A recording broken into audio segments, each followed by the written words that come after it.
हाम्रो भ्लग चाहिँ फर्पिङ डाँडा थियो। फर्पिङबाट चाहिँ यो माथिबाट देखिने दृश्यहरू म देखाउन छु। एकदम रमाइलो दृश्य, तलको पनि रमाइलो छ है। यहाँबाट चाहिँ पुरै यो चाहिँ भ्याली नै देखिन सक्ने रहेछ। यहाँबाट तल चाहिँ यो त नुवाकोट जाने बाटो हो।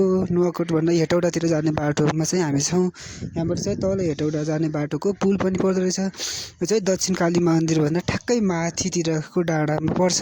यहाँ आएर हामीले काफल पनि खान पायौँ। काफल पनि फल्दो रहेछ।